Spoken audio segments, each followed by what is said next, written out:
아, 돈만 많아지면 정말 잘 관리할 수 있는데 복권에만 당첨되면 교회에도 많이 헌금하고 월급만 더 많이 받으면 11조도 제대로 드리고 혹시 이런 생각 해보신 적 있으신가요?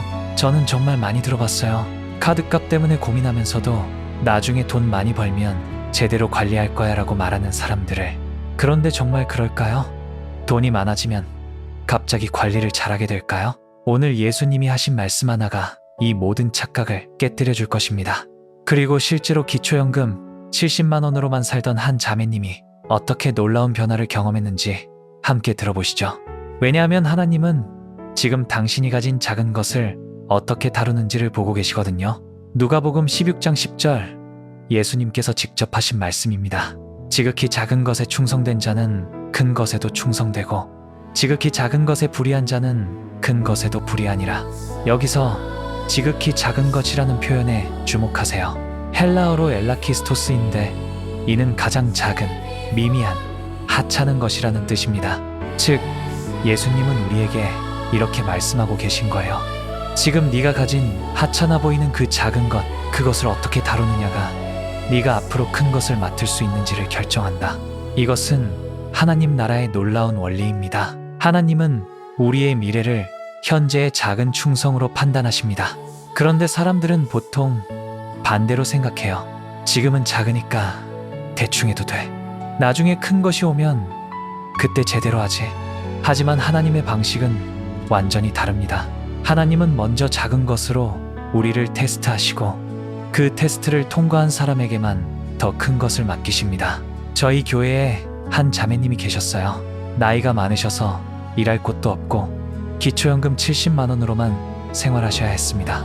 70만 원이면 월세 내고 생활비 쓰고 나면 정말 빠듯하잖아요.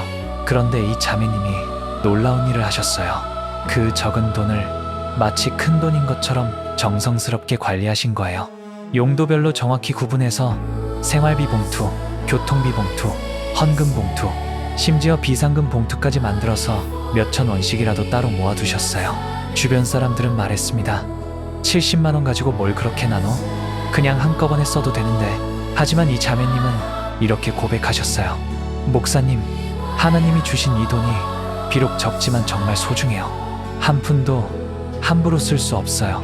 11조도 정확히 7만 원을 들이셨어요. 생활이 어려워도 단 한 번도 빠뜨리지 않으셨습니다. 그런데 6개월이 지났을 때 정말 놀라운 일이 일어났어요. 갑자기 지인이 연락이 와서 우리 가게에서 일해주실 수 있냐고 하는 거예요. 나이가 많아서 일자리가 없다고 생각했는데 주 3일, 하루 4시간씩만 일하면 되는 딱 맞는 일자리가 생긴 거죠. 거기서 받는 돈이 월 80만 원, 기초연금 70만 원과 합쳐서 150만 원이 되었어요. 수입이 2배가 넘게 늘어난 거예요.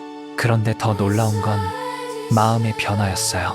하나님이 정말 제 형편을 아시는구나. 작은 것에 충성했더니 하나님이 큰 것을 맡겨주시는구나.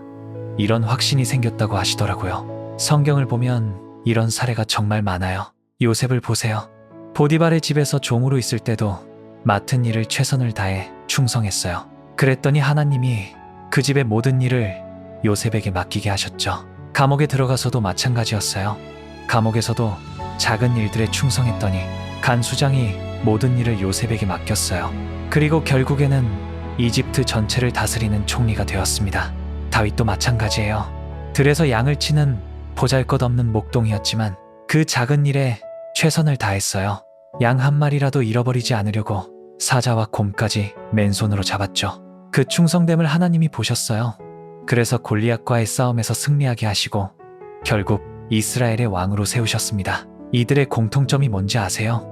지금 주어진 작은 것에서부터 충성했다는 거예요. 나중에 왕이 되면 잘할 거야가 아니라 지금 양을 치는 일부터 충성한 거죠. 그렇다면 우리는 구체적으로 어떻게 작은 것에 충성할 수 있을까요? 첫째, 지금 가진 수입을 씨앗처럼 관리하세요. 아무리 적어도 용도별로 정확히 구분하고 계획을 세워서 써보세요. 하나님이 그 태도를 보고 계십니다. 둘째, 하루의 시간을 소중히 여기세요. 24시간을 하나님이 주신 선물로 여기고 기도 시간, 말씀 시간, 일하는 시간, 쉬는 시간 각각을 의미 있게 사용해 보세요. 셋째, 맡은 작은 책임들을 귀하게 여기세요. 직장에서의 작은 업무든, 가정에서의 작은 역할이든, 교회에서의 작은 봉사든, 그 모든 것이 하나님이 주신 훈련장입니다. 그리고 이렇게 고백해보세요. 주님, 지금 이 작은 것에도 충성하겠습니다. 더 큰 것을 맡기실 준비가 되었습니다. 지난 3번의 말씀을 되돌아보면 놀라운 흐름이 보입니다. 첫 번째, 하나님이 주시는 복은 근심이 없다. 하나님의 인정을 받는 것. 두 번째, 먼저 하나님의 나라와 의를 구하라. 우선순위를 바로 세우는 것.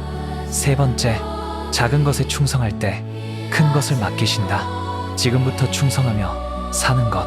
이 세 가지가 연결되면 하나님의 놀라운 공급하심을 온전히 경험하게 됩니다. 사랑하는 여러분, 오늘부터는 작은 것을 무시하지 마세요. 지금 여러분 손에 있는 그 작은 수입, 그 작은 시간, 그 작은 기회들이 하나님이 여러분을 테스트하시는 소중한 도구들입니다. 함께 기도하겠습니다. 하나님 아버지, 그동안 작은 것들을 소홀히 여겼던 저희를 용서해 주소서. 이제는 주님이 주신 작은 것들부터 정성을 다해 충성하겠습니다. 저희의 작은 충성을 보시고 더 큰 것들을 맡겨 주시옵소서.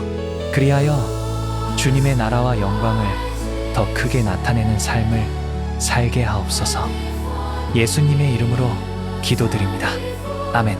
이제 함께 선포해 보세요. 나는 하나님의 공급하심을 믿습니다. 작은 것에 충성하여 큰 축복을 받겠습니다. 여러분의 작은 충성을 통해 하나님의 크신 계획이 이루어지게 간절히 축복합니다.